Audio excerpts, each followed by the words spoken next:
Oftentimes, we get the wrong picture of life, but it's no fault of ours. Our lenses are usually focused on the wrong images, causing us to get that incorrect picture. The view looks pretty straightforward to us. Grow up, get a degree, find a job, start a family, grow old, and then exit life in good style. Like we get to determine the terms of our departure. Oh, I would love to book a one-way ticket to the other side for the second Thursday in December. That should give me enough time to say my goodbyes, get my house in order, and settle my affairs. But that's an incorrect picture, because we focus on the wrong image, our own sincere expectations. We see incorrectly. Sincere, but oftentimes incorrect.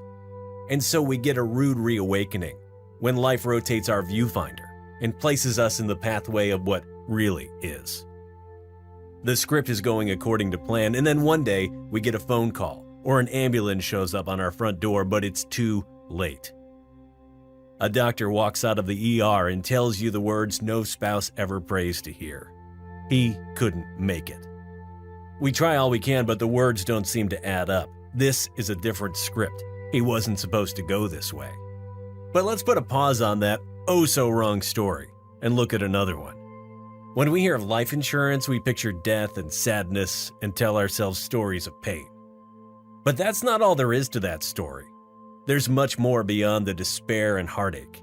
There's also hope. Hiding beneath the shadows, out of sight, but still in the main frame. We only have to look a little closer and see it waiting for us to find it. Like a splinter glowing in the dark, waiting for a little breath of air from our nostrils to bring it full cycle to life. And hope says to us, in the midst of our thick black clouds of despair and despondency, life will find a way to go on.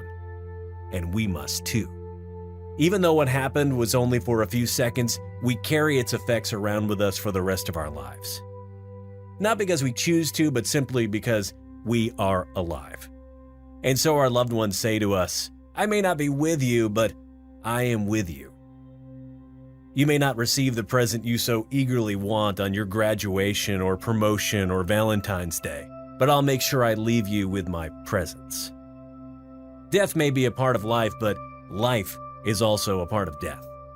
So when you can breathe no longer, your loved ones are there to breathe for you.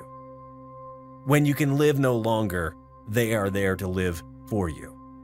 And when you are no more, they simply are for you, but also because of you. Is this really possible? Can my heart beat on in them when it stops beating in me? Can my dreams and aspirations live on in them when I can no longer express it? Yes, it can. Only if you make the right choice.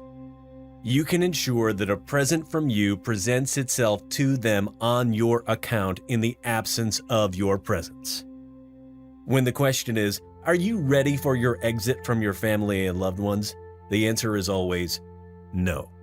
But when we ask, do you want to take care of your family after you leave? The answer will always be yes.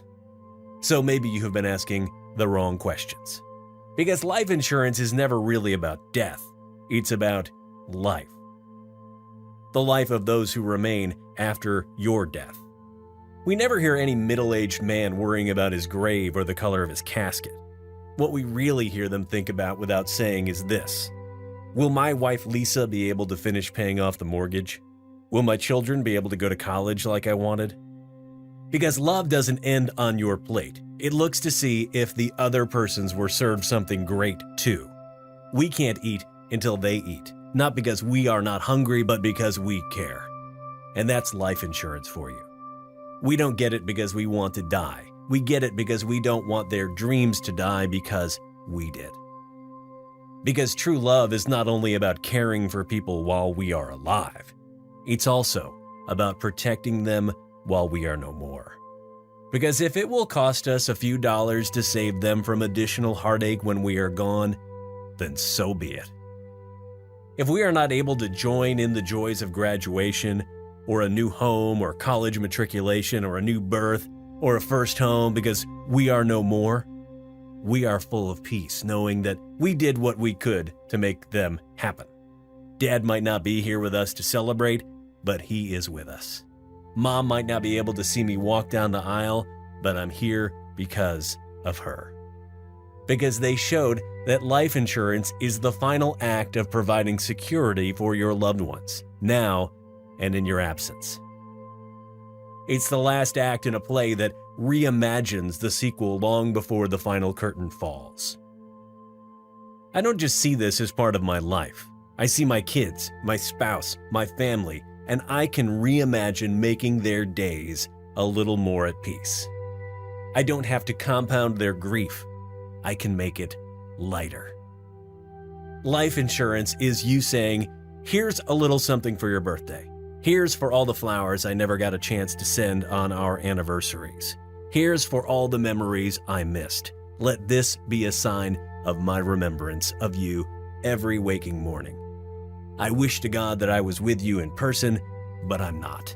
So I want to be with you in your thoughts. And if you ever doubted my life, let this be a sign that I thought about you in death.